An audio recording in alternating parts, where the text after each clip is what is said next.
JSC Liberty Hospital's 11th anniversary free OP consultation for the month of Feb. 20% discount on OP investigation. Contact. Hi hello నమస్తే welcome to Suman TV. నేను మీ anchor Pawan. ఈరోజు మనతో టోటా ప్రసాద్ గారు ఉన్నారు. మరిన్ని విషయాలు ఆయన అడిగి తెలుసుకుందాం. Hi sir.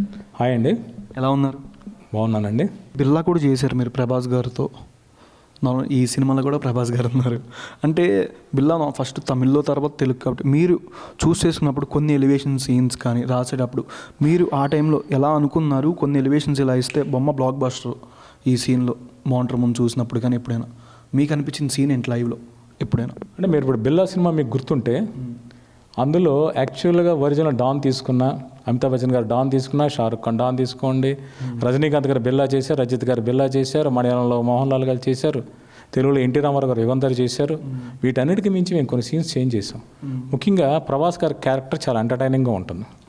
ఓ బుజ్జిగాడి క్యారెక్టర్కి ఒక కంటిన్యూస్లా ఉంటుంది, ఓ సీక్వెల్లా ఉంటుంది క్యారెక్టరైజేషన్. అలాగే బిర్లా చనిపోయిన తర్వాత డెడ్ బాడీ ఫ్రేజర్లో ఉంచడం అనేది ఇంతవరకు ఏ సినిమాలో లేదు. ఒక్కసారి ఆ ఫ్రేజర్లోంచి డెడ్ బాడీ బయటకు నుంచి ఇతన్ని ఫైట్ చేస్తూ ఉండగా ఒక టాప్ స్టార్ ఆ సినిమా చూస్తూ విజిల్ వేసాడు. ఏంటి ఇది ట్విస్ట్ ఎదిరిపోయిందని. పేరు చెప్పచ్చా? పేరు చెప్పలేను, కానీ ప్రభాస్ గారు కాకుండా ఇంకో హీరో ఆ సినిమా చూస్తే షాక్ అయ్యాడు, ఏంటి ఇది ట్విస్ట్ అనేసి. సో అంతగా ఆడియన్స్ థ్రిల్ చేశారు. అంటే చిన్న చిన్న ఎలిమెంట్స్లో ఆడియన్స్కి నచ్చిన కథలో మనం మార్పులు చేయలేం, బట్ బేసిక్గా కొంతమేరకు అవకాశం వల్ల చేయొచ్చు. ఇది సినిమా పరంగా చేసింది. ఇక ప్రభాస్ గారు ఏంటి అంటే కొన్ని విషయాలు నేను ఇప్పుడు పంచుకోవాలి. కృష్ణరాజు గారు ఓన్ బ్యానర్. ప్రభాస్ గారు మా ఆఫీస్కి వచ్చి, అంటే మెహర్ రమేష్ గారు ఆఫీస్కి వచ్చి మాతో గంటల తరబడి మాట్లాడేవాళ్ళు. ప్రతిరోజు మధ్యాహ్నం లంచ్ అనేది విందు భోజనం. ఆయనతో డిస్కషన్ ఏంటంటే ఒక సాయంత్రం 6 గంటలకి ఆయనకు ఒక ప్రైవేట్ ప్లేస్ ఉండేది, అక్కడ పిలిచేవాళ్ళు. తెల్లవారుజాము వరకు డిస్కషన్ నడిచేవి. వెళ్ళిన తర్వాత మొదట మనం సాయంత్రం తినే పునుగులు, పచ్చిమిరకాయ బజ్జీలు, ఇడ్లీలు, దోశలు, పూరీలు అని టిఫిన్స్ దగ్గర నుంచి మొదలు పెడితే ఒక మన డబల్ కాట్ బెడ్ అంత డైనింగ్ టేబుల్ మీద అన్ని రకాల ఐటమ్స్, ఏది తలకాయ మాంసం కావచ్చు, రకరకాల బిర్యానీలు కావచ్చు, వీడితో విందు భోజనం మన పొట్టకి ఎంత పడుతుంది, ఇలాగ ఆయన ట్రీట్మెంట్ ఉండేది, ఆయన ఆతిథ్యం ఉండేది. సరే, ఆయన ఎక్కడో ఉన్నా కూడా దీపావళి పండుగకి క్రాకర్స్, స్వీట్స్ వాళ్ళ పర్సనల్ డ్రైవర్ నుంచి ఇంటికి పంపించేవాళ్ళు. ఆయన ఫారిన్, ఆ తర్వాత బిర్లా తర్వాత కూడా వేరే ఫారిన్ షూటింగ్లో డార్లింగ్, మిస్టర్ ఫర్ షూటింగ్లో ఉన్నా కూడా ఫోన్ చేస్తే ఆయన రెస్పాండ్ అయ్యి మాట్లాడేవాళ్ళు. ఇవన్నీ ఆయన ప్రేమ ఆలోచన పక్కన పడి వీటన్నిటి మించిన పర్సనల్ విషయం ఉంది. నేను 2010 ఫిబ్రవరిలో మహాశివరాత్రి ముందు రోజు నేను సిక్ అయ్యాను. నేను హాస్పిటలైజ్ అయ్యాను. అదే రోజు దురదృష్టవశాత్తు ప్రభాస్ గారు నాన్నగారు కన్ను మూశారు, సూర్యనారాయణ రాజు గారు. 12వ తారీఖు అనుకోండి, ఫిబ్రవరి 12.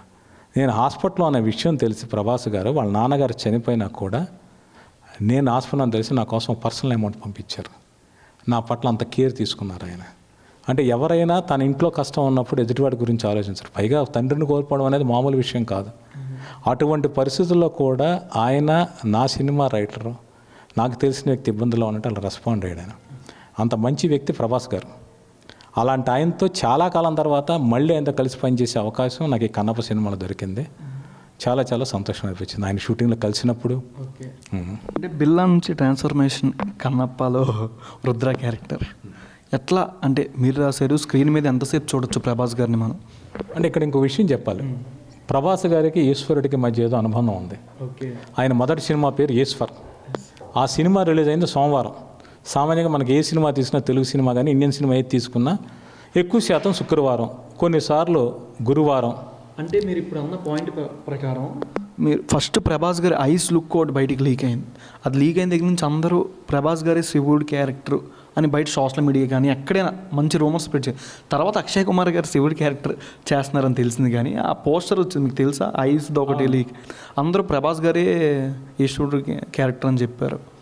అంటే ఈ క్యారెక్టర్లో పర్టికులర్గా ఒక్క పాయింట్, కీ పాయింట్ బాగా హైలైట్ అవుద్ది ఎలివేషన్ అంటే రుద్ర క్యారెక్టర్ ఎక్కడని చెప్పచ్చు? అంటే ఇప్పుడు యాక్చువల్గా ఈ కథ రాసింది విష్ణు గారు. ఆయన స్క్రిప్ట్ రాసినప్పుడు, రుద్ర పాత్ర రాసినప్పుడు మా రైటింగ్ టీంతో డిస్కస్ చేసింది, ఈ పాత్ర ప్రభాస్ చేస్తే బాగుంటుంది అని ఆయన ఎక్స్ప్రెస్ చేశారు. కానీ అందరూ దృష్టి ఏంటంటే ప్రభాస్ గారు పరమేశ్వరుడు క్యారెక్టర్ చేస్తే బాగుంటుంది అనేది. బయట ఆడియన్స్ ఎంత కోరుకున్నారు, యూనిట్లో కూడా అలాగే అనుకున్నారు.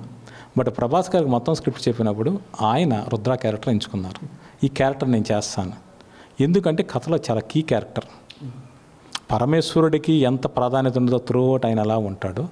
ప్రభాస్ గారి క్యారెక్టర్ పోషించిన రుద్ర పాత్ర అంత యాక్టివ్గా ఉంటుంది. మీరు ఆయన ఫస్ట్ లుక్లో చెప్పిన క్యాప్షన్ గుర్తు చేసుకుంటే, ప్రళయకాల రుద్రుడు, త్రికాల మార్గదర్శకుడు, శివాజ్ఞా పరిపాలకుడు. సో రుద్ర. సో అటువంటి రుద్ర అనే పాత్ర ఒక కీలకమైన సన్నివేశంలో వస్తుంది. వచ్చిన కానీ సినిమా నెక్స్ట్ లెవెల్. నేను first half second half Prabhas గారిది మీరు ఆ సినిమా చూడండి, ఆయన ఎప్పుడు వచ్చినా సినిమా మాత్రం నెక్స్ట్ లెవెల్కి వెళ్ళిపోతుంది. వచ్చిన తర్వాత ఆయన మాట్లాడే ప్రతి మాట బుల్లెట్లా పేలుతుంది. అందులో ఒక స్టేట్మెంట్ ఉంటుంది, ఒక ఫిలాసఫీ ఉంటుంది. ఒక్క క్షణం మళ్ళీ తిరిగి గుర్తు చేసుకుంటే చాలా డెప్త్ ఉంటుంది. సో అలా క్యారెక్టర్ డిజైనింగ్ కావచ్చు, చాలా అత్యద్భుతంగా ఉంటుంది. కన్నప్ప గురించి, కన్నప్పలో ఇంకా ప్రభాస్ గారు కాకుండా ఇంకా మెయిన్ మోహన్ లాల్ గారు, అక్షయ్ కుమార్ గారు, శరత్ కుమార్ గారు, బ్రహ్మానందం గారు, చాలామంది ఉన్నారు. సప్తగిరి గారు, చాలామంది యాక్టర్, దేవరాజ్ గారు, చాలామంది ఉన్నారు. పర్టికులర్గా వీళ్ళ క్యారెక్టర్స్ కూడా బాగా నెక్స్ట్ లెవెల్ ఎలివేషన్లు ఉంటాయి మూవీలో అని చెప్పడానికి పర్టికులర్ నేమ్స్ ఎవరి అంటే సినిమాలో ఇది కన్నప్ప కథ, ఒక భక్తుడికి శివుడికి మధ్య జరిగిన కథ. సో మిగిలిన పాత్రలన్నీ కూడా ఆ ప్రయాణంలో ఎంత మేరకు అనుబంధం ఉంటాయి అంత మేరకు ఉండే పాత్రలు. ఇప్పుడు ప్రభాస్ గారి పాత్ర ఎంత హైలైట్ అవుతుందో, మోహన్ లాల్ గారి ఎపిసోడ్ కూడా టెరిఫిక్గా ఉంటుంది. అక్షయ్ కుమార్ గారు, కాజల్ అగర్వాల్ గారు, పార్వతీ పరమేశ్వర్ నటించారు. ఆ త్రూ అవుట్ అదంతా చాలా సినిమా బిగినింగ్ నుంచి ఎండ్ వరకు అలా పాత్రలు ఉంటాయి. అన్నిటికీ మించి శరత్ కుమార్ గారి పాత్ర చాలా అత్యద్భుతంగా ఉండబోతుంది. ఒక హై ఎమోషన్కి వాళ్ళ క్యారెక్టర్స్, వాళ్ళ ట్రావెలింగ్ ఉంటుంది. ప్రతి క్యారెక్టర్, ముఖేష్ విజయ్ గారు కావచ్చు, దేవరాజ్ గారు కావచ్చు, బ్రహ్మాజీ గారు కావచ్చు, ఈవెన్ శివబాలాజీ గారు కావచ్చు, ప్రతి పాత్ర కూడా దాని తగ్గ పరిధిలో ఆ సినిమా స్క్రీన్ మీద అంత ఇంపాక్ట్ క్రియేట్ చేస్తుంది. Thank you so much sir. First of all the best sir. Thank you so much sir. Suman టీవీలో మీ పర్సనల్ అండ్ బిజినెస్ ప్రమోషన్స్ కోసం కింది నెంబర్కి కాంటాక్ట్ చేయండి.